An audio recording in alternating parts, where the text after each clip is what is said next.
primeiro contratermo é esse aqui.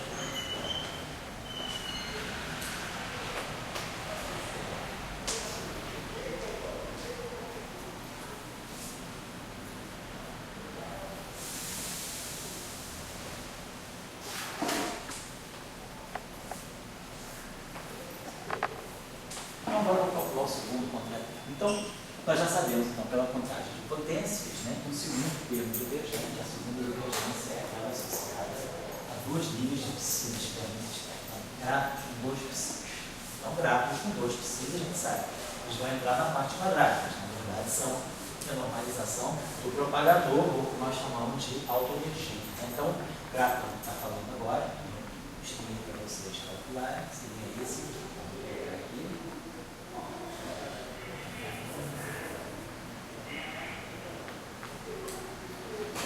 Na QD, né, escalar esse gráfico, eu só tenho esse vértice. Na QD espinorial, perdão, eu só tenho o vértice 1, 2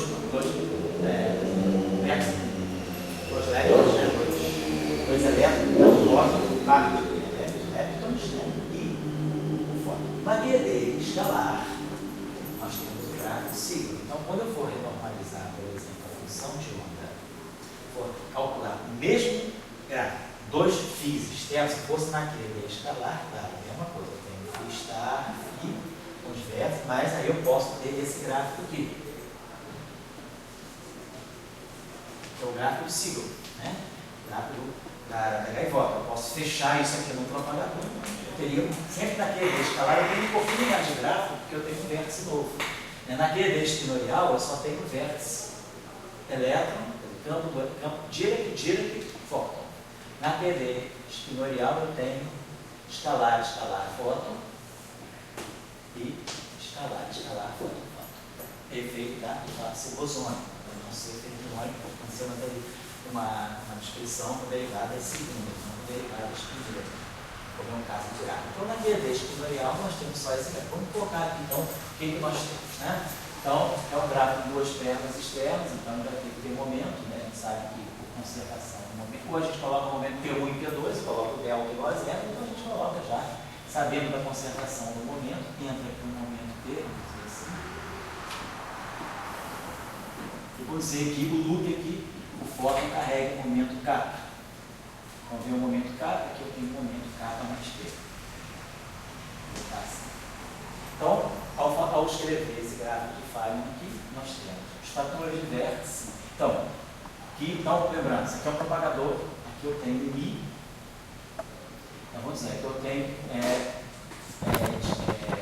vértices, né, envolvendo os férmions. Então, o férmion tem sempre uma aplicação de sobrecarregar a rotação.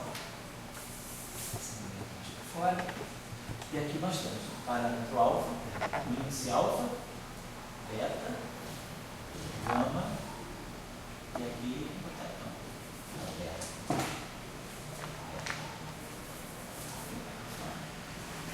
Alfa, gama, delta, beta. Então são os índices espinoriais.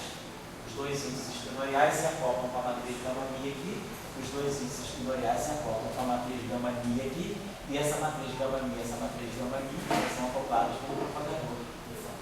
Então, esse gráfico aqui, esse vértice menos IE, esse vértice menos IE. Então, menos IE ao quadrado. Aqui. Então, quando a gente tem esse vértice aqui, a regra de Feynman para esse vértice aqui é menos IE, aí tem a matriz gama-mi, gama-delta, gama-alfa. Aí aqui nós temos o propagador do fóton. Vamos botar aqui o propagador do Feynman. Então, vai ficar K slash mais B slash, que é o momento, mais M, e aí delta gama sobre K mais P ao quadrado menos M2. Estou esquecendo de novo, pessoal, de colocar, deixa eu colocar isso aqui fora. Vou colocar a integralzinho para não esquecer da integral de loop, né? Menos I é. Tem um loop, né? Então, portanto, o loop me dá uma integral de V4K. já vamos fazer a regularização. Vamos jogar D4, tá? Vamos ver as coisas já definem em 4 dimensões. Integral de loop. Então, tá. Primeiro vértice. Então, gama mi, tá? Gama mi, gama alfa. Propagador periódico, delta, gama. E agora, esse vértice aqui vai ter o gama mi, beta, delta. Certo? E agora o propagador fotônico, menos I. Vamos trabalhar sempre no gauge define, menos I, sobre K2. E aí, mini, eta, mini. Assim. Certo? Claro, então, que o eta mini, né, ele vai bater em cima do gama bis do gama, vai contrair o gama bi com o gama i, tá certo? Então, só isso aí em geral, tá certo? Então a gente observa o seguinte: no final de tudo, né, esse gráfico aqui, ele tem uma correção, né, ele é um gráfico assim, alfa. Então aqui eu tenho alfa gama, certo? E aqui eu tenho beta delta, tá certo? E aqui eu tenho delta. Então, o gama está contraído com esse gama e o delta está contraído com esse delta. Então, esse gráfico no final do dia, ele tem um índice livre alfa delta. Tá? Esses índices aqui, ó, o propagador contrai com as matrizes gama. Então, o gama está contraído com esse gama, tá? E o alfa. Então, eu posso até reescrever, se eu posso escrever sempre da seguinte maneira. Vamos fazer já, então, vamos já contrair o mini, quer dizer, contrair as duas matrizes gama. Então, o propagador do fóton contrai as duas matrizes gama. Deixa eu apagar isso aqui, e aí aqui vai ficar gama mi,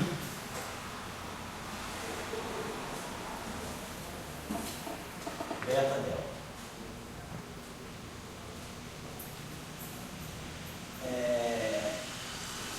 Então, vamos fazer agora as contrações aqui.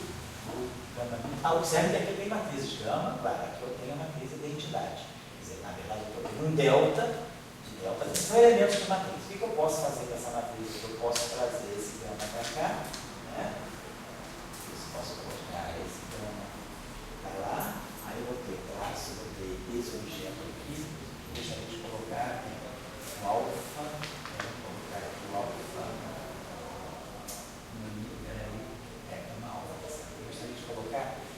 Basta colocar uma. A gente pode colocar, você só vê se coloca explicitar, por exemplo, colocar assim, gama, flash, certo? Então, a gente está fazendo aqui, beta, delta, gama. Observe o seguinte, que, na verdade, o produto matricial que está formando aqui, ó. Observe que gama mi, beta, delta. Aí aqui eu tenho esse objeto, como é assim, vamos segregar primeiro, vamos botar em uma ordem praticamente. Menos I ao quadrado, estou trazendo esse menos I para cá, tá? Então, menos I que veio aqui do propagador. Já usei o reto mini.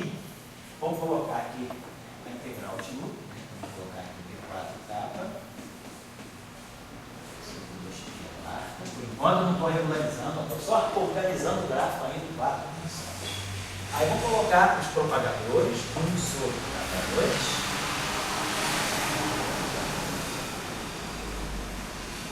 um sobre quadrado, menos 2. E aí vamos começar a organizar. Essa matriz aqui é gama mi, beta, delta. Aqui eu tenho matriz de gama, então propagador de tirada. Então eu tenho as matrizes de gama embutidas aqui. Então aqui nós temos que colocar assim, capa, flash. Eu não quero colocar assim, capa mais feia, vou colocar direto assim. Vou dar até assim direto. Gama mi, que o capa slash, capa mais P slash. É gama mi,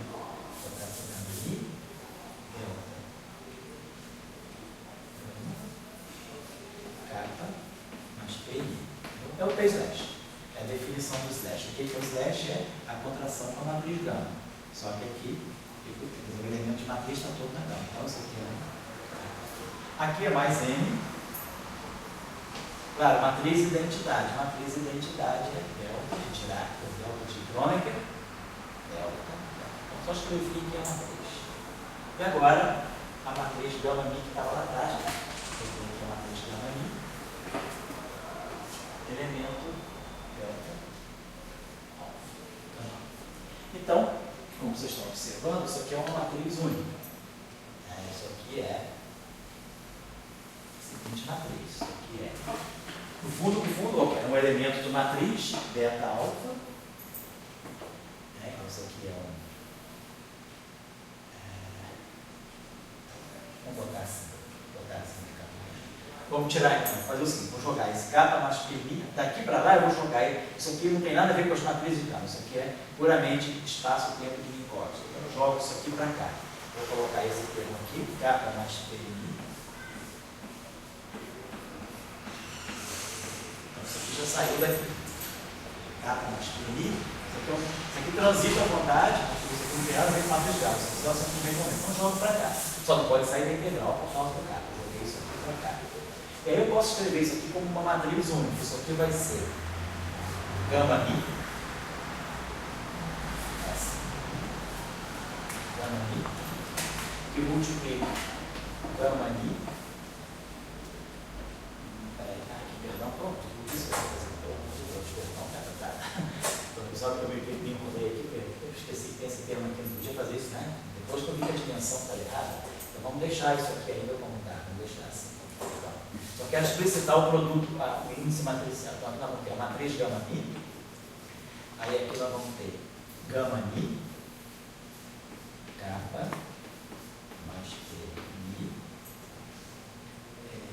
mais m vezes a identidade. Tudo isso aqui, elemento delta gama. Eu vou dar sentido delta gama. E aqui o gama mi. Bom, isso em cima e embaixo, vai botar isso aqui.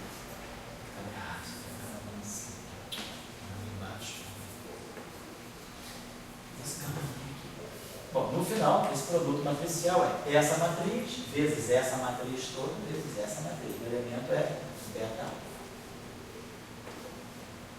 Aí ganhamos essa matriz.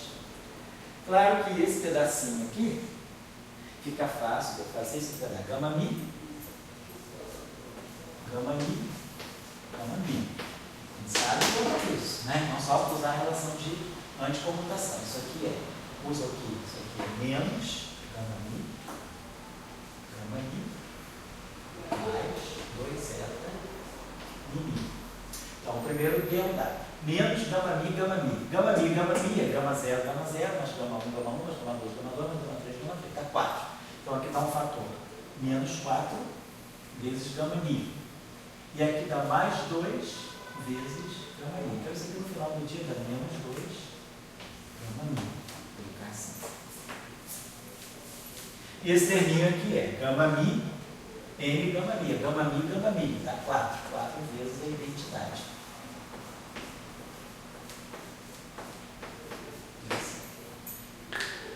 Daqui a pouquinho vem uma surpresinha que a gente vai ter que ter cuidado. Mas por enquanto está tudo ok. Então, sei dar para as matrizes não. Então, sei que tem uma divergência. O numerador vai com 5, o denominador vai com 4, tem uma divergência. Então, realmente esse grafo tem que ser regularizado. Eu sei que tem uma divergência. Como é que nós regularizamos? Então, já tínhamos aprendido, não, nós tínhamos discutido na aula passada. E a constante de acoplamento, vocês lembram, e para manter a dimensionalidade, a constante de acoplamento, eu multiplicava. Então, eu vou para sai de 4 dimensões. Sai de 4 dimensões. Vamos para D igual a 4 menos F dimensões. Então, ao fazer isso aqui, a gente vai para D, saímos de 4 dimensões e vamos botar assim. Saímos de 4 dimensões e vamos para 4 menos F dimensões. Então, aqui fica D e aqui fica D. Aí vimos que, ao mudar de dimensão, a constante de acoplamento ganhava uma dimensão. Então, isso eu não leio na aula passada. Se alguém copiou, pode consultar para mim. O E, ele vai, eu não lembro, ele vai no E, Mi, elevado a epsilon ou menos epsilon. Não tem uma contadinha aqui, não? Só para ver se não. Isso é o final da aula. Leia, por favor. Quando a gente fez a mudança a gente fez o escalonamento de dimensão, ficava E que multiplica. Se você me der o final do grau de polarização do vácuo, eu sei, pela potência do mil sobre a distância. Aqui já estava no final, né? Tá aqui, ó. Então lambda vai para lambda, E vai para E2, E vai para E1, peraí, então, eu vou passar aqui, ó. Então E fica 4 menos G menos epsilon sobre a dimensão do E. Tá. Então a carga vai para E, e fica E, epsilon sobre 2.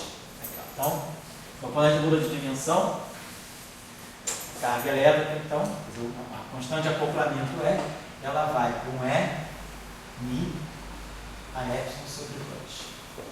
Então, ao mudar a dimensão, ao fazer a regularização dimensional, aqui vai ficar E2, então vai ficar aqui esse menos I, vamos botar aqui menos I, E2, e Mi elevado a epsilon.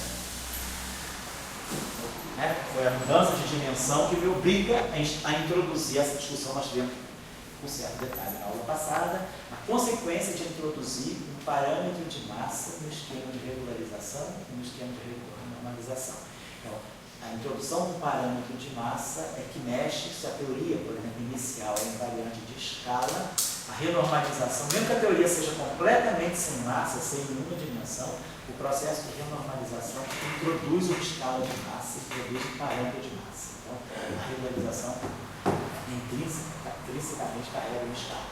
Então tá lá, menos I alfa, então aquele Mi elevado a essa apareceu por causa da mudança de dimensão. Agora, aqui nós temos que ter cuidado, porque nós estamos agora em D dimensões. Então, quando eu pego o traço, gama mi, não é mais 4, eu estou em D dimensões.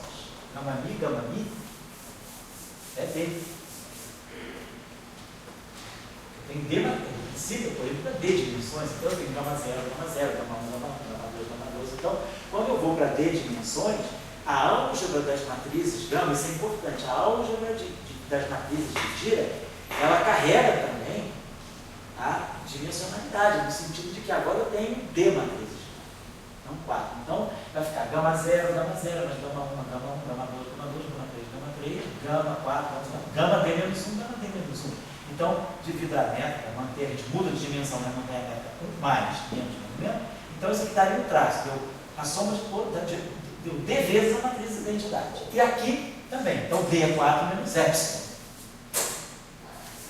E isso é importante porque isso introduz epsilon no numerador.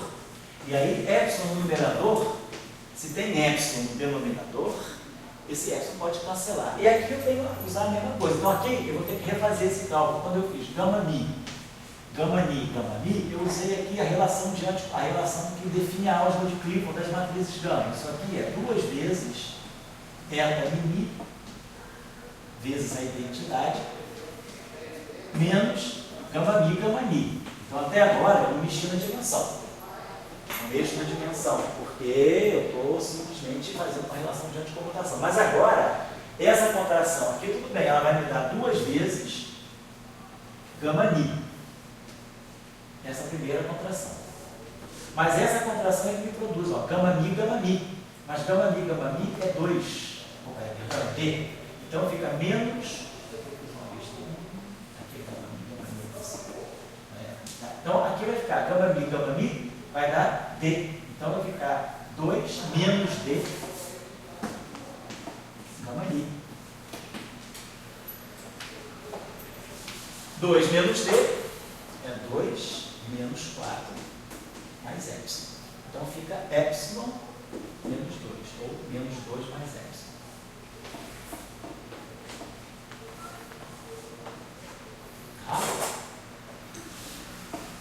Só para ter esse cuidadinho. Então lembrar que quando for fazer a álgebra das matrizes gama, no processo de regularização dimensional, nós temos que mexer com a dimensão entra nesses traços aí. Um cuidado que a gente tem que ter, que aparece depois mais tarde, sobretudo para quem vai estudar anomalia, é se tiver gama 5. Gama 5 é típico do espaço de 4 dimensões. Então, se eu mudo a dimensão, gama 5 perde o sentido. 3 dimensões não tem matriz gama 5, não tem uma matriz que anticomute com todo mundo. Então, quando tem matriz gama 5 presente, o método de regularização dimensional ele tem que ser alterado para levar em conta a matriz gama 5. Isso aí foi estudado, é conhecido na literatura. Bom, então, ao fazer esse cálculo, vamos trabalhar, vamos apagar isso aqui, para a gente produzir, no final do dia a gente tem um beta alfa aqui, assim. Então, isso está dando para nós o primeiro termo, deu gama mi, gama mi. Vai ficar o gama ni, vai sobrar um gama ni contraído com isso aqui. Então, vai produzir epsilon menos 2, o primeiro termo vai produzir epsilon menos 2, gama ni, gama c, opa, acho que não sei muito. Então, é o primeiro termo. Isso, vezes isso, vezes isso. E aqui vai vir a identidade, m, gama mi, mais 4 menos epsilon, vezes n. Não vou nem colocar a identidade. Tudo isso aqui, elemento beta alfa. Então, como ficou essa integral agora regularizada em D de isso.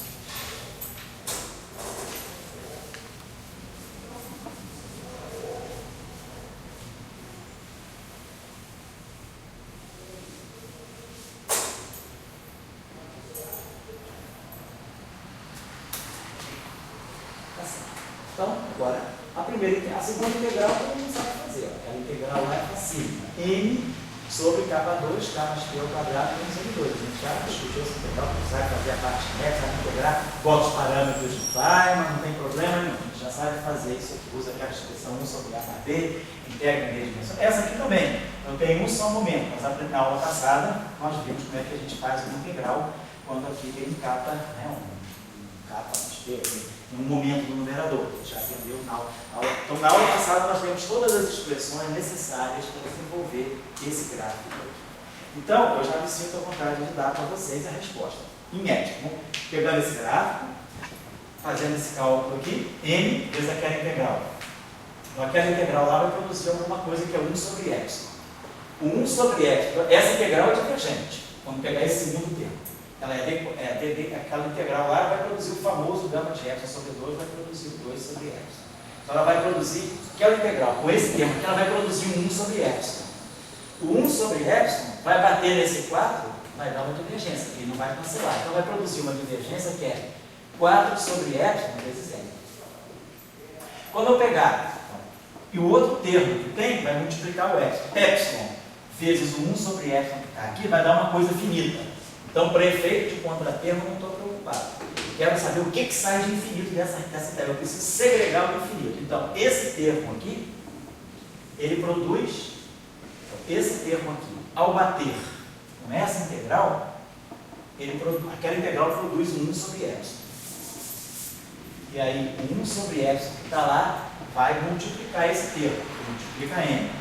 Então, aqui gera um 1 sobre epsilon, mas aqui esse epsilon do numerador cancela. Então, essa parte é finita. Então, o infinito que vai sair daqui vai ser 4n sobre epsilon. Aí, agora, pegando esse cara, colocando aqui e fazendo essa integral. K mais Q, mi. Na aula passada, já aprendeu a fazer essa integral aqui. Essa integral também vai produzir algo que é 1 sobre epsilon. O 1 sobre epsilon vai bater nesse 1 sobre epsilon, esse vai dar parte finita, não vai interessar. Mas o 1 sobre epsilon vai bater nesse 2 aqui. E aí vai produzir um 2 sobre epsilon com uma parte. Então, eu sei exatamente isolar. Então, eu sei que esse gráfico ele vai dar uma contribuição em 1 sobre epsilon na massa e vai dar uma contribuição em 1 sobre epsilon no momento. E, claro, essa integral aqui, eu não vou precisar essa integral de k aqui, não, k mais t vai me sobrar um momento no final. Então, eu sei fazer essa integral, eu sei isolar, então Estou colocando isso aí, não vou fazer esse cálculo explicitamente, é só substituir as expressões conhecidas e retirar dessa expressão tudo que é proporcional a 1 sobre epsilon. Eu acho que eu tenho aqui, uma tinta. Tudo que é proporcional a 1 sobre epsilon que sai daqui vai ser o seguinte. Então, fazendo essa integral, no final do dia, nós obtivemos esse termo aqui. É 2 sobre 8 π ao quadrado epsilon menos gama mi e mi, que é o 3 slash, mais 4n beta alfa mais algo que é finito. Estamos interessados naquilo que vai ser o contratempo. Então, como vocês observam, eu tenho esse termo aqui, esses dois, quando eu fizer esse cálculo, eu vou ter algo que está aqui, ó, gama mi TB, ó, e gama mi TB é gama mi TB no espaço dos caminhos. Eu tenho uma correção que vai com gama mi TB e 1 sobre epsilon. Depois, eu tenho uma correção que é m sobre epsilon. Vai se adaptar exatamente isso aqui. Isso aqui é exatamente como se barrar do psi. Então, essa correção aqui, a primeira parte dela entra aqui. Se ajuste aqui. E a segunda parte entra aqui. Claro, eu vou jogar contratermo. Se esse gráfico produziu isso, o que eu vou colocar na ação? O meu contratermo vai ser mais isso. Então, isso aqui é o termo que foi gerado. Isso aqui é o resultado do gráfico. É a parte divergente. Qual é o papel do contratermo? Eliminar a divergência. O contratermo, então, isso aqui me induz o contratermo, que é esse cara do sinal oposto. O contratermo que vai sair daqui vai ser menos, é 2 sobre 8 π ao quadrado epsilon menos mais 4. O contratermo tem que ser tal. Eu leio o contratermo pegando-se o oposto disso.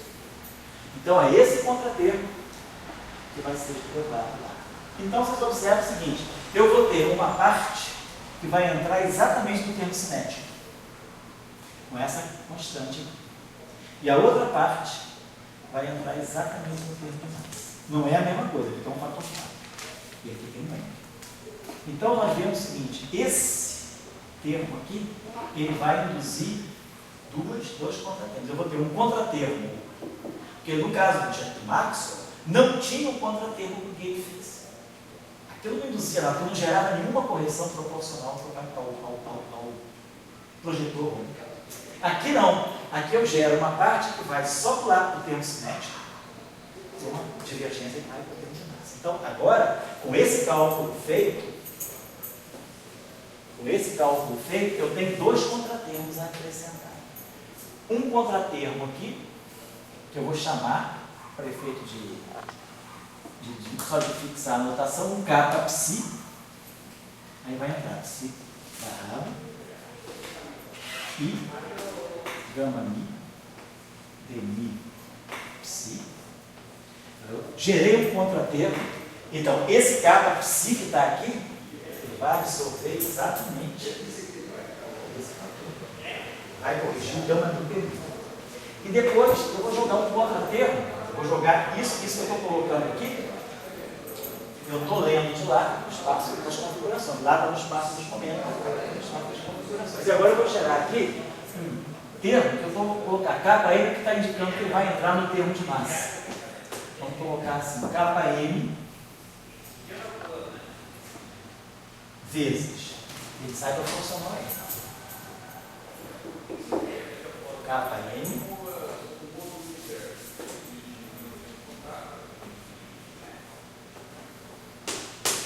kappa M renormalizado, psi renormalizado, Estão percebendo o procedimento como é que é? A gente pega o contratermo e aí replica ele aqui. Então, esse kappa psi está levando em conta isso aqui, ó, é 2 sobre 8π ao quadrado S, gama mi tênis, no fundo é isso que está aqui, que é I gama mi, I dmi é o Pmi. Então, esse kappa psi está lá. E esse termo aqui, kappa m, tá cá. Ele apareceu alguma coisa infinita, kappa vezes o m. Claro que o kappa m inclui esse fator 4. Kappa m é menos 4 é 2 sobre 8π ao quadrado.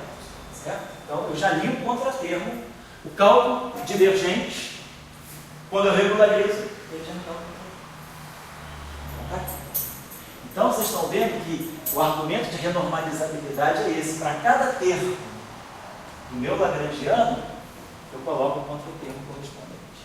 Então, teoria renormalizada, como isso acontece? Esse termo aqui ganhou o contratermo dele, esse não tinha nenhum, mas ele se renormaliza, depois nós vamos ver que se renormaliza. Esse termo aqui automaticamente então modifica esse termo aqui está ligado com esse termo aqui está ligado com esse. Então, isso é a autoenergia do elétron. Vou passar mais um pouquinho.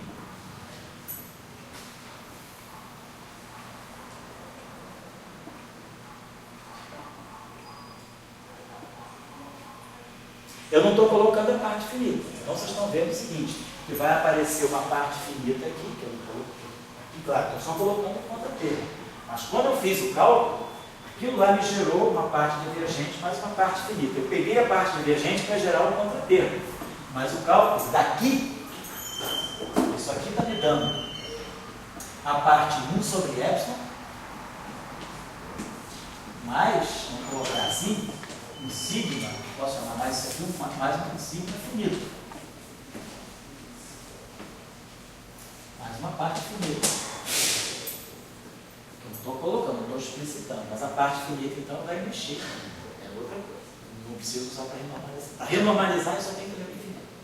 Então, eu vi o que eu fiz naquele gráfico, eu extraí a parte, vocês viram que aparecia uma parte finita, quando, por exemplo, esse 4 menos epsilon multiplicava 1 sobre epsilon, esse pedaço aqui eu dava parte divergente. Mas esse pedaço aqui dá uma coisa finita, no limite que epsilon tende a zero, o qual não acontece. Então, eu não estou explicitando as partes finitas, porque nesse momento não me interessa. Eu estou interessado só em gerar os contratermos. Eu só vou olhar as partes finitas dos dados. Muito bem, então isso já me habilita a definir aquilo que é a renormalização do campo de Dirac, ou o que se chama na literatura a renormalização da função de onda do elétron pósitron. A renormalização da função de onda do elétron é só pegar o primeiro termo cinético e o termo cinético. O que eu vou fazer aqui? Eu vou juntar esse termo com esse termo, ele vai me produzir. Então, outra coisa, deixa eu colocando aqui, vou armazenando aqui desse lado. Então, aqui, já que a gente já trabalhou isso aqui, deixa eu armazenar desse lado aqui as redefinições, as renormalizações, né? Então, a gente já tinha, isso aqui já foi feito na aula antes do intervalo. Esse termo, com esse termo, então tá então. Esse termo aqui se juntou com esse termo aqui. Esse termo aqui se junta com esse termo aqui. E esse termo aqui se junta com esse termo aqui. Então, o termo ondulado, ele me leva, esses dois termos me levam a essa definição. 1 mais kappa A renormalizado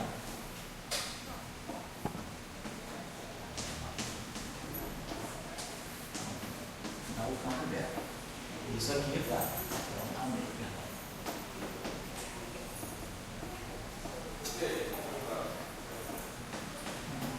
Isso aqui é o que nós chamamos de ZA.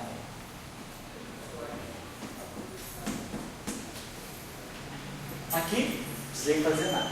Aqui só, depois a gente vai renormalizar aqui. Isso que a gente já está em parte do alfa. Agora, esse termo aqui, eu vou juntar 1 mais kappa psi. Aí, esse 1 mais kappa psi vai ficar multiplicando esse termo aqui. O que nós vamos produzir? Nós vamos produzir isso aqui, 1 mais kappa psi, que é uma grandeza infinita, 1 sobre E, multiplicando psi, R, e psi R. Então, eu posso pegar a raiz disso, absorver aqui, e a raiz disso absorver aqui. Então, eu vou definir agora o Z psi, que é 1 mais kappa psi. Você vai fazer isso aqui, vamos fazer isso aqui, vamos definir. Vamos ter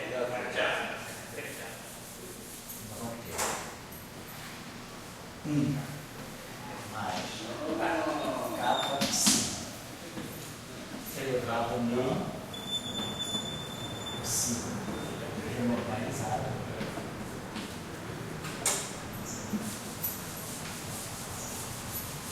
psi.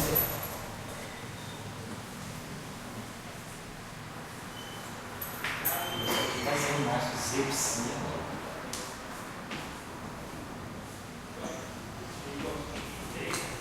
Então, nós introduzimos a constante de renormalização. Então, isso se chama renormalização da função de onda do elétron-positivo ou renormalização do campo de Dirac. Então, está lá. Então, já coloquei esse termo junto com esse. Agora, esse termo junto com esse, quando eu juntar esses dois termos, o que vai acontecer? Vamos substituir, então, nós vamos juntar. Vamos fazer o seguinte, então,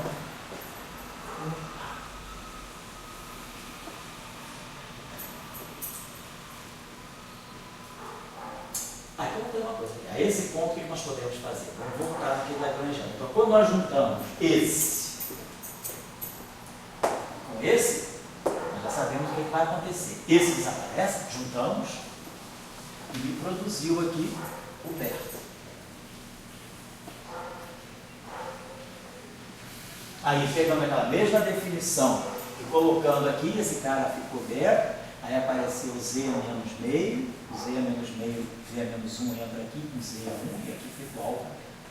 E aí a gente já tem uma outra definição aqui, que é a renormalização da função de onda com alfa normalizado vezes Z e dá o alfa dela.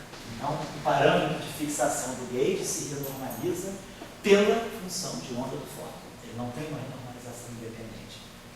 Não tem um Z alfa, vamos dizer assim, é o ZR. Tá? Então, esse termo aqui, já demos cá por conta dele. Agora, nós ficamos com esse termo e esse termo. Então, a mesma coisa agora. Eu juntei esse com esse, produziu o psi-BR. Então, isso significa que esse termo desaparece. E aqui, vamos colocar tudo dentro.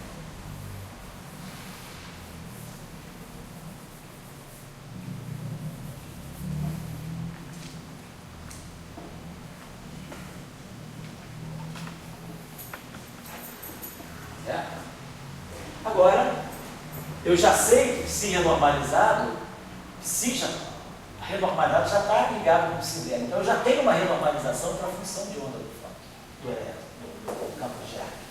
Então, vamos fazer o seguinte, esse termo aqui, vamos juntar esses dois termos primeiro. Então, esses dois termos se juntam assim. 1 mais Km, M renormalizado. Psi, tá? Eu só estou fazendo primeiro juntando esses dois termos num só, para fazer a coisa por etapa. Então, juntei esses dois termos num só. Tá? Isso aqui é o contratermo que foi produzido pelo elétron. Tá bom, depois eu juntei. Menos M. Um era menos M e o outro era esse aqui. Então, na verdade, vamos botar assim, menos M. Eu tinha colocado menos M, menos K. Então, mais K, consequentemente. Juntei aqueles dois termos nesse aqui, certo? Isso aqui. Bom, juntei os dois termos.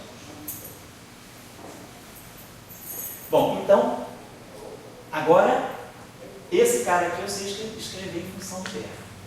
Psi BR é Z, psi a menos meio, psi renormalizado, perdão, é Z psi a menos meio, psi BR. Então, vai aparecer o Z psi a menos meio aqui, e um outro Z psi a menos meio. Vamos usar um Z psi a menos 1. E esse cara aqui fica dentro. E aí, agora sim, isso aqui eu vou chamar de um ZN.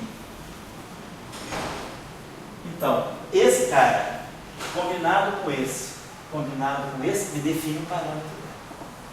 Então, o que vai acontecer para gerar? Quando eu junto todas essas informações, eu vou ter a seguinte constatação. Eu tenho Zn. Então, isso aqui vem do contratermo induzido pelo infinito ligado à massa. Aí vem o Z psi a menos 1, que está ligado à renormalização do campo, que vem do termo cinético. Tudo isso aqui, vezes o M renormalizado, é isso aqui que vai me dar a massa termo elétrica. Então, vocês estão vendo? Aí aqui, esse termo aqui, então, virou menos MB, Cibé, errado? Então, vocês estão vendo que o meu lagrangiano, quando eu começo a colocar tudo der nele, ele vai voltando para a forma clássica, com tudo ficando der. Mas lembre-se que está tudo embutido ali dentro. Dentro de tudo que é der, tem o que é renormalizado e que é contratermo. Então, o der esconde o renormalizado e o contratermo. Então, deixa eu apagar isso aqui. Então, sobrou para nós só, dá tempo de fazer aqui, essa parte aqui que não estava no programa, renormalização do campo. Então, eu vou colocar uma coisinha mais na aula de hoje, que aí deu tempo, a gente adianta a aula também, ficar mais no nível da discussão e das ideias, essa é a parte mais conceitual. A renormalização do campo de Dirac, nós acabamos de fazer, claro. Então, ao renormalizar o campo de Dirac, nós renormalizamos também a massa do elétron. Só que a massa do elétron, ela envolve duas renormalizações. Ela envolve a renormalização que vem da função de ônus, ó, o Z psi, que é um contratermo, ele entra ali na carona do psi. E o Zm, então, o Zm é o contratermo da massa, mas o Z psi é o contratermo que vem do termo cinético. Vocês estão percebendo? Então, isso, as grandezas, elas às vezes, os parâmetros, eles vão acumulando renormalizações. A renormalização deles próprios e a renormalização dos campos que estão ligados àquele parâmetro. Nesse caso, o parâmetro é só o de massa.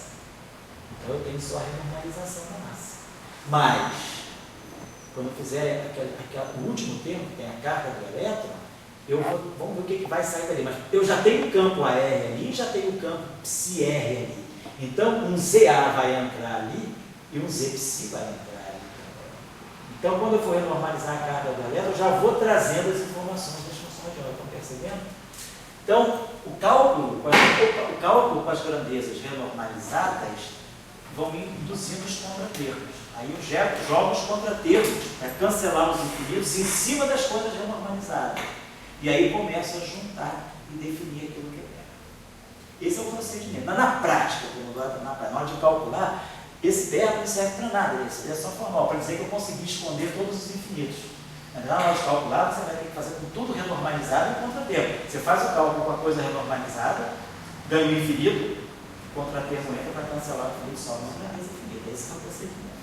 Então vamos discutir agora a terceira divergência da QED, que é a divergência associada à função de vértice. Então, basicamente, esse cara aqui é uma divergência, então, a divergência associada a um gráfico que tenha 2 psis e um A, a contagem de potência dá para nós, né, 4 menos o número de linhas externas do fóton menos 3 vezes o número de linhas externas do psi. Linhas externas do fóton, 1. Então, 4 menos 1, 3. Linhas externas do psi, 2. 3 menos 3, 0. Então, esse gráfico certamente é logaritmicamente divergente.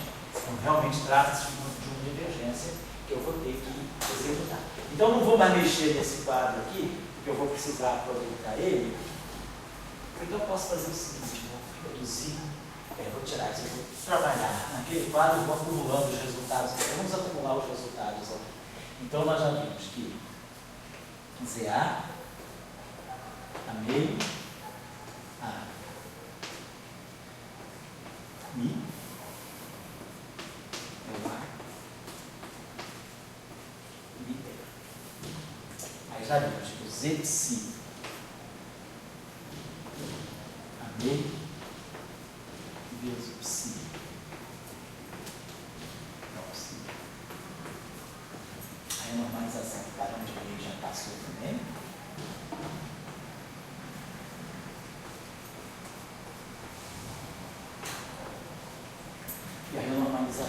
essa aqui é elétron, vamos colocar aqui.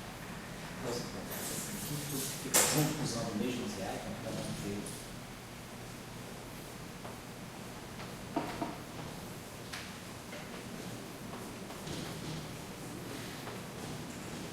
E aqui vai entrar assim.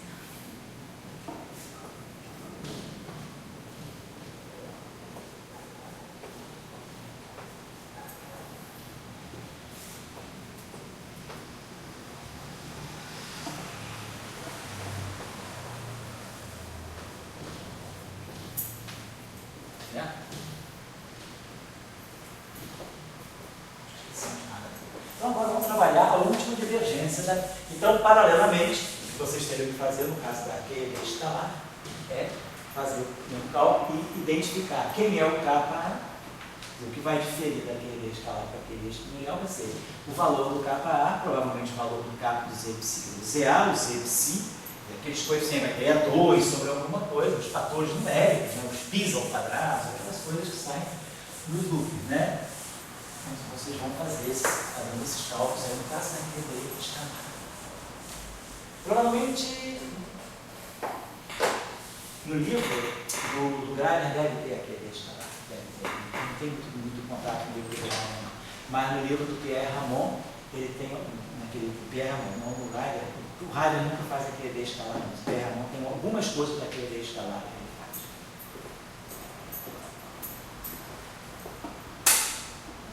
Vamos lá.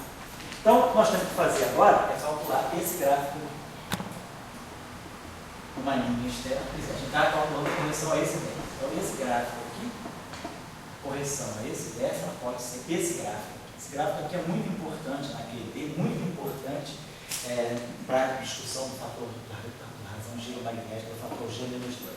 Tem uma física atual, tem cálculos em aberto hoje. Hoje está se tentando apurar o momento magnético anômalo do MU. Então, esse gráfico aqui, ele está ligado ao que nós chamamos de momento magnético anômalo. Por que esse gráfico aqui, fisicamente, tem uma interpretação de momento magnético anômalo? Nós vamos ver na próxima aula, porque você trabalhou um pouco aquelas chamadas aquelas de decomposição de Gordon, elas vão ser importantes para isso. E na aula que vem eu vou fazer um histórico com vocês, eu vou fazer um estado da arte de como anda a situação da razão G-2 sobre 2, tanto para o elétron quanto para o muon.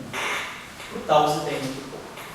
Então, a razão geromagnética do elétron, nós já sabemos, né, o valor teórico calculado pela QED e o valor experimental calculado o valor teórico calculado pela QED, é esse aqui, e o valor experimental calculado pela QED é tudo igual, mudando aqui.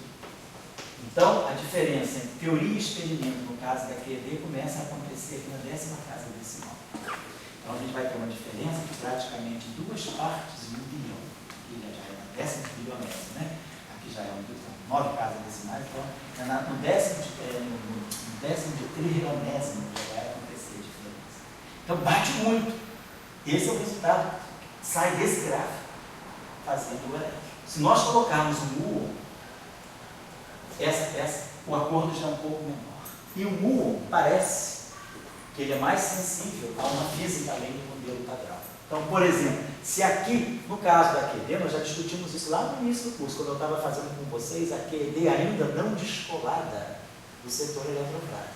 Então, por exemplo, no caso da QED, se isso aqui é fóton, se isso aqui é elétron, o elétron, na QED, o elétron só se acopla com o elétron com fóton. Mas se isso aqui, eu estou no nível de energia mais alto, o elétron se acopla com, por exemplo, se acopla com o neutrino.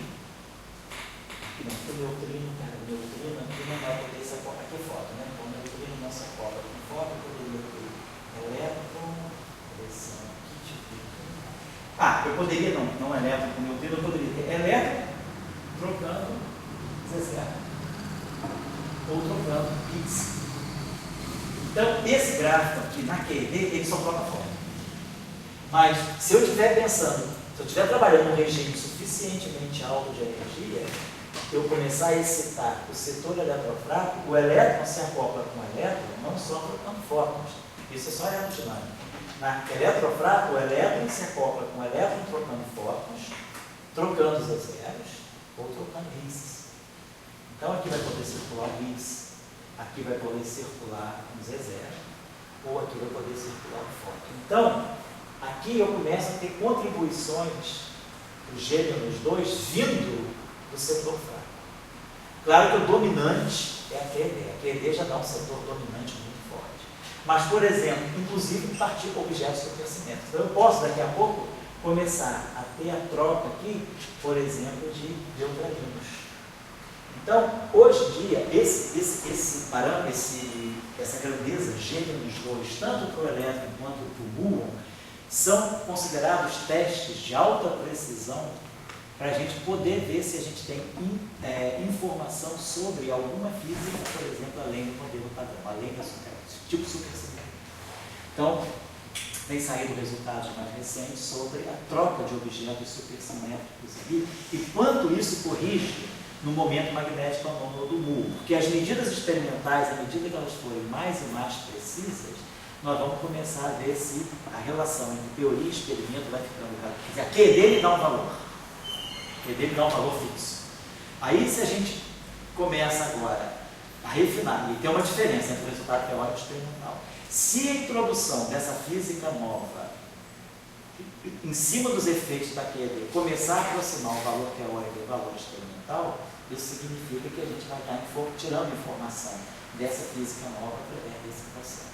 Então, nós vamos trabalhar um pouco esse processo na aula também. Esse processo tem uma longa história e tem uma rica atualidade. Então, na próxima aula, vou trabalhar um pouco com você, conversar um pouco, passar para vocês um histórico e a presente situação dessa discussão. Porque aquele francês que teve aqui, o Samuel Friot, deu aquele seminário sobre cálculos de integrais, ondas transformadas de Melo e tudo isso, ele é bem especialista nisso. Uma parte do doutorado dele fez com o Eduardo de Rafael. O professor Eduardo de Rafael já é aposentado, um espanhol que trabalhou na França a vida inteira, e ele fez um nome, né, desde a década de 60, desde a década de 70. Quando eu fazia o doutorado, ele deu um mini curso da Trieste, ele já tinha um nome bem consagrado em cima dessa discussão de trabalhar o gêmeo dos dois do elétrico, ele fazia cálculos de alta precisão do gêmeo dos dois já para o elétrico. Desenvolveu muitos métodos para resolver, para tirar informações analíticas, resultados analíticos sobre isso, que o gráfico automático não é um gráfico, é um gráfico de um loop, mas com 3 integrais. Vamos escrever então um gráfico de Feynman correspondente a esse processo e vou dar para vocês a parte divergente. Isso é fácil. Tirar a parte divergente é sempre fácil. A questão depois é tirar a parte finita que vai dar os processos físicos. Então vamos dizer, esse gráfico vamos colocar assim, eu tenho, vamos dizer assim, um momento P aqui. Vamos dizer que essa integral de loop aqui me dá um momento kappa, um fóton. Então aqui eu vou ter kappa mais P. Esse kappa mais P aqui fora. Vamos dizer que aqui sai o momento PT. Vamos dizer que aqui sai o momento do fóton, vamos chamar o momento aqui. Então aqui vai chegando kappa mais P, aqui sai aqui. Então, aqui nós vamos ter kappa mais P menos T. Né? Porque somando isso com isso, me dá isso aqui. Então, sai aqui, kappa mais P menos T. Então, mais P menos T, então sai isso aqui. E aí aqui, esse entra aqui é kappa, daqui sai aqui, kappa. Então, eu posso colocar aqui, está saindo P menos T. Então, esse P menos T que sai, com esse kappa que sai, se soma e dá kappa mais P menos T. Então, a gente faz opa, tudo bem? Oi, André, tudo bem? Oi. Então, todos os momentos são conservados, certo? Então, aqui chegou kappa mais P menos T, que vai somar, tem que ser a soma desse, então esse aqui. Então, uns momentinhos aqui. Então, agora, é escrever esse gráfico de cálculo. Então, aqui, por exemplo, aqui é uma linha fermiônica. Então, aqui é como se eu tivesse aqui uma linha, um alfa. E aqui é uma linha fermiônica. Então, tem um parâmetro, um índice espinorial alfa, um índice espinorial beta. Aqui é um fóton, um índice espinorial mínimo. Então, aqui é alfa. Vamos dizer que aqui seja gama, aqui seja delta, aqui seja epsilon, aqui seja zeta. Aqui tem 1, aqui vamos dizer que seja, assim, aqui vamos dizer que seja índice lambda e aqui índice rho. São os índices do fóton. Então, cada propagador de fóton carrega 2 índices espaços temporais, cada linha de fóton, cada vértice de fóton, cada linha de fóton carrega um índice aqui também. Então, como que as regras fazem cada vértice? Menos IE, menos IE, menos IE. Então, vai produzir um menos IE terceiro.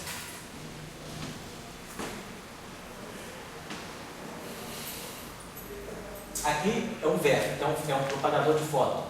Então, eu já vou colocar o menos I do propagador do fóton aqui fora. Eu vou colocar o menos I que vem do menos I sobre capa 2. Então, já temos o fator menos I no propagador do fóton aqui. Então, eu coloquei menos IE desse vértice, menos IE desse vértice, menos IE desse vértice, menos I do propagador do fóton. Vamos agora começar. Tem uma integral de loop. Então, tem o momento interno K. Aqui é um momento P externo, Q externo, P menos Q externo, certo? Então, isso aqui é o chamado momento transfer. O elétron tem um P, sai o P menos Q e sai um fóton do momento Q. Então, o Q, o fóton está levando a diferença de momento, o momento que a gente chama de momento transferido. Então, vamos colocar aqui a integral de D4K. Ainda não estou regularizando, eu estou só escrevendo o gráfico de Feynman no meu espaço-tempo quadridimensional. Então, D4K sobre 2π4. E aí, vamos começar. Aqui, então, eu tenho uma matriz, já botei o menos I, então eu tenho a matriz gama lambda, vou colocar aqui gama lambda, aí a matriz vai acoplar o índice gama alfa. Gama alfa. Essa aqui é a matriz. Aí aqui vem o propagador do elétron, do campo de direito. Então vamos ter K mais P slash mais M, então vamos ter K slash mais P slash mais M. Qual é o índice? Delta gama.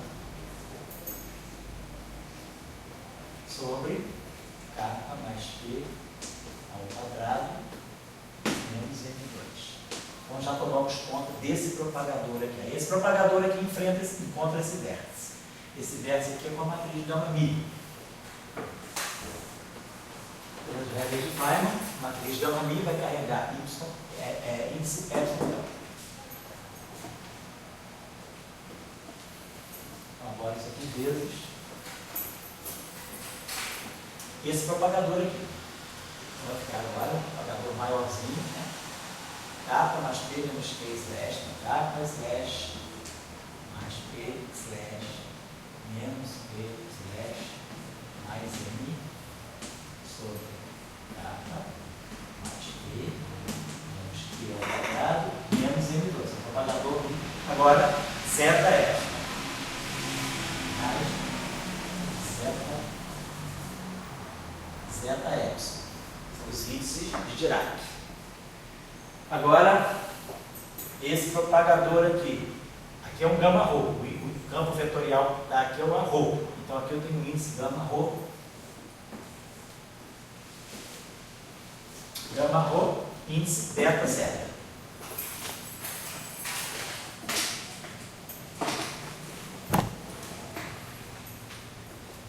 Beta zeta. E aqui o propagador do fóton, que é 1 sobre K2, eu já tirei o I. Então, 1 sobre K2 e um eta lambda. Então, vamos ver, esse gráfico ele tem que explicitar os seguintes índices. Tem que ter índice externo alfa, tem que ser índice externo beta, que são os índices das linhas fermiônicas, e o índice mi. Então, eu tenho que ter mi, alfa e beta líquidos. Então, vamos ver, mi está aqui, alfa está aqui e beta está aqui. Todos os outros índices têm que ser contraídos. Delta está contraído com delta, gama com gama, epsilon com epsilon, zeta com zeta, lambda com rho. Então não sobra um índice livre a não ser o alfa, o beta e o rho, certo? Então eu já vou fazer a contração do eta, lambda, rho com as duas matrizes gama. Esse propagador do fóton está acoplando esses dois vértices. Então a matriz gama lambda que está aqui vai estar contraída com a matriz gama rho. A contração de lambda com rho vem por causa do propagador do fóton, que conecta lambda com rho. Então, esse eta, lambda rho, que está no propagador do fóton, ele desaparece e ele acopla aquele lambda com esse rho que vira lambda. E aí a gente vai fazer um procedimento igual do caso anterior. Vai formar, por exemplo, eu começo com esse cara aqui, ó, beta, zeta, zeta, epsilon, epsilon, delta, delta, gama, gama alfa. É só fazer o produto matricial que está aqui. Juntar as matrizes todas. Então isso aqui no final do dia vai dar uma matriz que tem essa estrutura aqui, ó. Gama lambda.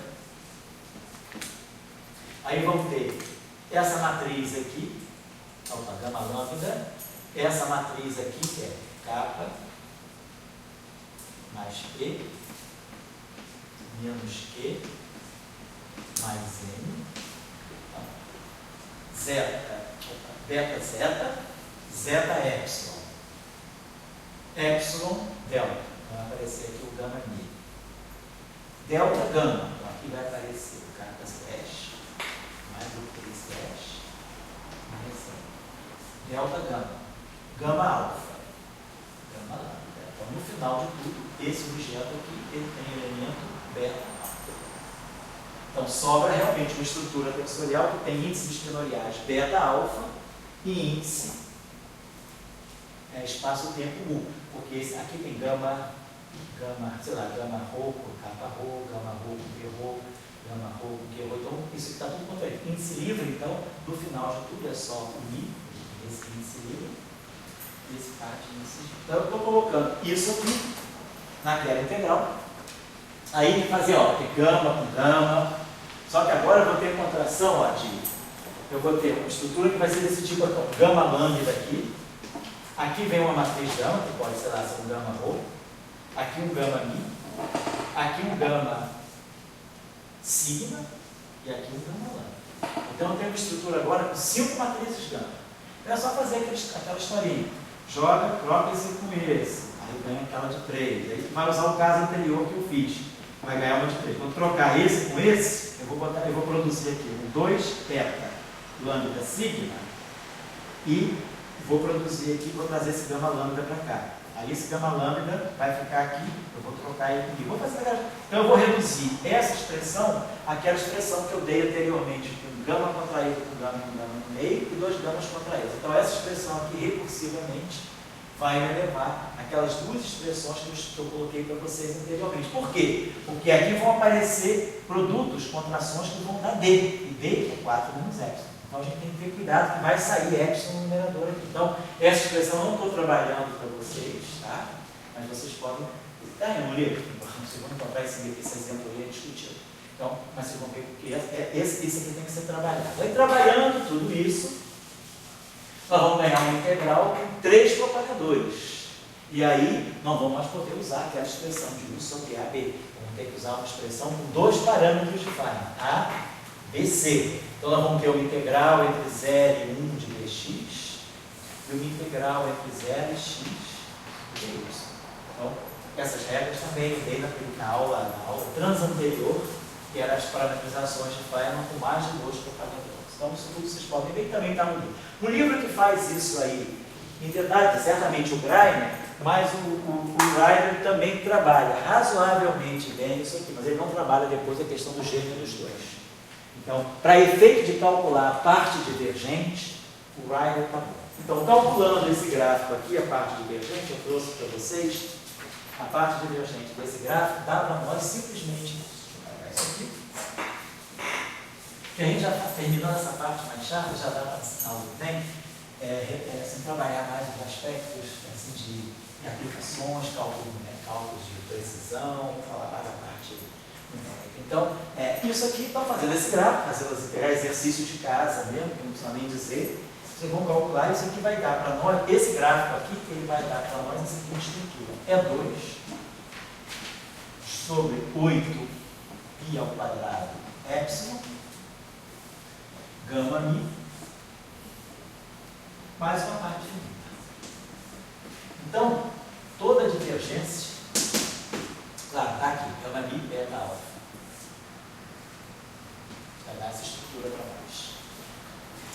Então, o que isso está fazendo? Isso aqui, esse termo aqui, tá? Claro, tem psi barrado, psi ali, nas linhas externas. É exatamente uma correção a isso aqui. A estrutura, ó, psi barrado beta, gama mi, beta alfa, psi alfa, ami. O ami contrai com esse gama mi. Então, esse gráfico aqui, ele está introduzindo esse infinito. Então, eu vou ter que jogar um contratermo. Então, isso aqui me induz esse contratermo. Menos E2 sobre 8 π ao quadrado epsilon psi barrado gama mi psi ami. Vou jogar o contratermo que mata exatamente o integral. O contratermo é esse.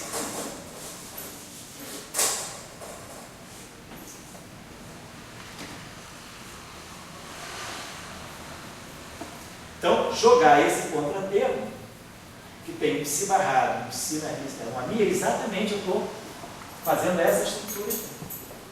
Então, eu vou estar jogando um termo aqui que vai ser menos Z. Vamos chamar isso aqui de Z vértice. V de vértice. Esse contratermo. Ele vem do vértice. Isso aqui é a correção ao vértice eletromagnético. Z vértice. E aqui nós temos esse E ao quadrado. Então a gente pode pensar que ele está fazendo o seguinte para nós. Eu posso fazer, eu posso jogar isso aqui como eu faço isso. Então eu poderia pensar que ele está fazendo isso. Eu boto esse E aqui e multiplico por esse E aqui. Na verdade é isso que eu estou fazendo. Assim, né? Então eu estou jogando. Eu estou só fatorando, não é para poder botar aqui. Ele vai gerar isso aqui para nós. Um ZE renormalizado. Então vai gerar essa mesma estrutura. Psi renormalizado. Gama mi. Psi renormalizado. Tá? Renormalizado. Claro, esse ZV aqui, perdão, ZV é kV, perdão. Quando eu jogo o contratermo, é K. Isso aqui é o KV. Então, como eu fatorei esse E aqui do lado de fora, então, foi isso que eu fiz. Aqui era uma 2. Então, eu boto E vezes esse K, então é isso. O contratermo tem só esse termo. Ele já vai, eu estou fatorando esse E. Porque isso aqui deu, quer dizer, no fundo eu estou fazendo o cálculo com os parâmetros, a gente já sabe, é normalizado. No fundo é isso que eu tenho, é R ao quadrado. Então, eu só fatorei o R para esse contratermo ficar exatamente dessa forma. Então, eu posso jogar, explicitar esse R e deixar esse K. Então, isso é o contratermo do vértice. Então, agora, eu tenho, deixa eu apagar isso aqui. Aliás, aqui, perdão, aqui é um E3, né? Estou fazendo besteira. Perdão, porque aqui eu tenho IE, tem um E3. Então, ó, perdão, só uma coisinha. Então, eu faço isso, 2 vezes E, perdão, tá? Porque já sai E3. Então, eu fatorizo um R e deixo um E2. Então, o meu KV, ele carrega um E2. O gráfico é 3, ele tem 3 vértices, então é 3. Aí eu fatoro, não é? Então a correção contratermo é isso. Então eu estou fazendo isso. Esse KV é aquele valor ali, menos E2 sobre 8 de 2 epsilon. Tá? Então está aqui. Então eu agora tenho esse termo para manipular com esse termo. O que nós vamos fazer? Vamos juntar os dois.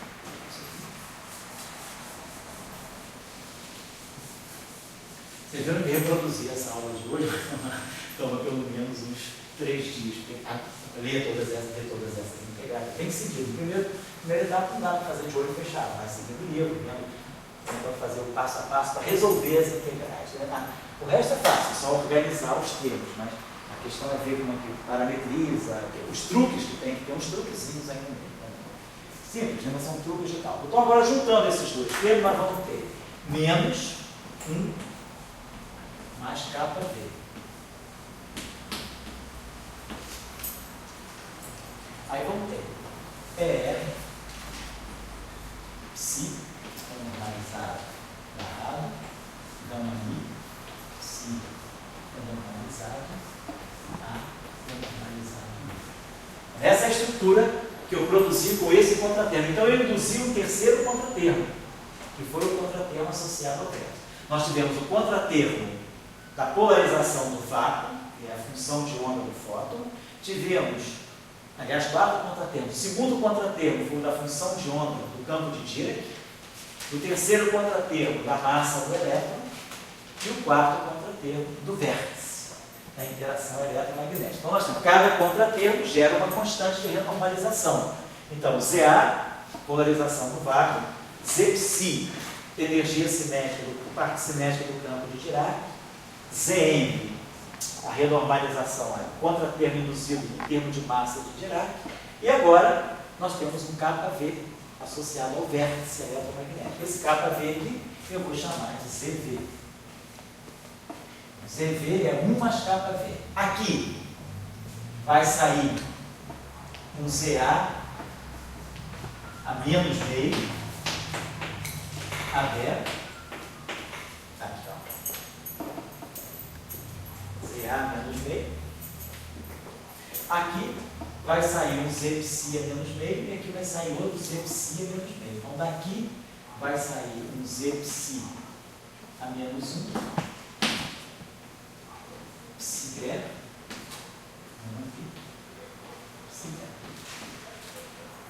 então, agora eu vou coletar ó, esse ZV.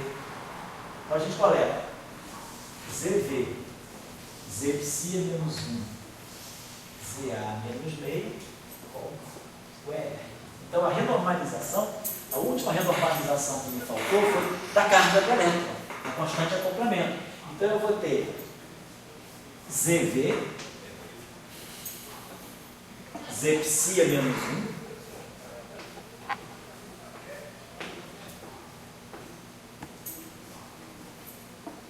ZA a menos meio,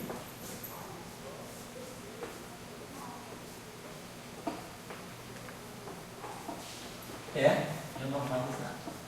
Isso aqui não dá o eterno.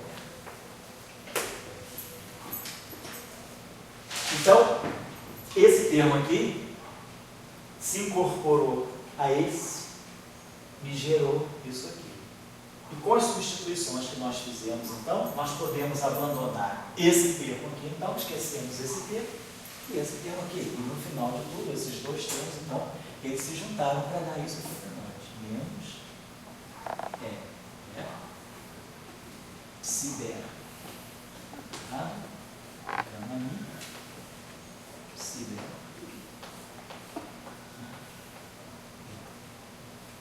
Então, vamos dizer assim, a essência da renormalização está aí. Nós, partindo do lagrangiano renormalizado, jogando os contratermos, nós conseguimos produzir um lagrangiano Baire, que é exatamente o lagrangiano clássico. A mesma estrutura do lagrangiano clássico, onde cada campo virou campo Baire e cada parâmetro virou parâmetro Baire, inclusive o parâmetro de gauge. Nós temos aí 3 parâmetros, o alfa, o m e o e. Claro, o parâmetro de gauge não é um parâmetro físico, é um parâmetro arbitrário que eu posso escolher, mas eu tenho a massa do elétron e a carga do elétron. Então, esse lagrangiano agora é o que a gente chama de lagrangiano Baire, depois que eu fiz as renormalizações. Então, as renormalizações estão aqui. Então, se eu agora parto do lagrangiano Baire, eu vou com o lagrangiano Baire. Então, na verdade, a essência é essa. O lagrangiano Baire, ele dá para nós o lagrangiano renormalizado mais o lagrangiano dos contratermos. Essa é a essência. E aí, eu faço os cálculos com o lagrangiano renormalizado, ganho os infinitos, mas ao mesmo tempo os infinitos já têm os seus correspondentes contratermos aqui. Então, os infinitos que vão sair daqui são automaticamente cancelados aqui. Então, esse cálculo, depois que eu coloco, implemento o lagrangiano Baire, eu abro ele no lagrangiano renormalizado com os contratermos. E é aqui que eu vou fazer os cálculos